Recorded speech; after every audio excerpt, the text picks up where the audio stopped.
Well, hello everybody. Today I want to talk about generosity. Generosity. Here's my thought and here's my heart.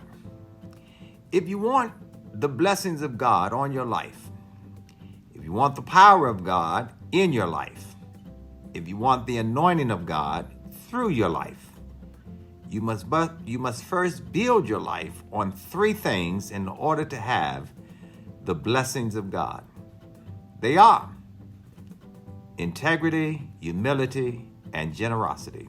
Integrity, humility, and generosity. These are the three great answers to the three great temptations in life, and this is what you must do this year. You must build your life on integrity, humility, and generosity. You must set up for yourself a barrier to the greatest traps in life to cause people to fail in life. And I want us to just look at one of these key positive attributes you must successfully be at, and that is generosity. You must be about generosity. You see, generosity in the Bible, there are about 7,000 promises of God, and they are blank checks to you. If you do this, I'll do that, and with every promise there is a premise. God says, there's a condition for every one of the promises of God in your life.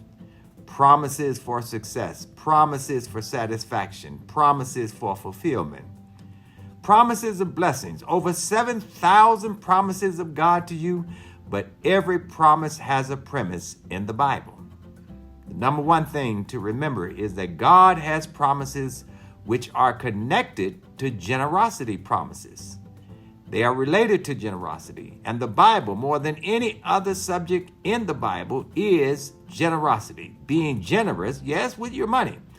But I'm also talking about not only your money, but also about being generous with your time, being generous with your energy, being generous with your praise, being generous with your talent, being generous with every area of your life. It's about becoming an unselfish person. And God talks more about these kinds of promises than anything else. This is so interesting in teaching and learning how to be generous, that it gets all these kinds of rewards and promises more than any other thing. And the reason is because generosity is love in action. You can give without loving, but you cannot love without giving. You cannot be just loving without being generous. Become more generous this year. I will tell then that you are more loving. God bless you. And here are two texts that I hope you'll remember. Luke 6:38. It says, "Give, and it shall be given unto you." John 3:16 says, "For God was a great, generous giver. For God so loved the world that he gave his only begotten Son, that whosoever believeth in him shall not perish, but have everlasting life." God gave his best. He was extremely generous, and he will always be generous. God bless you. Have a great day. I'm living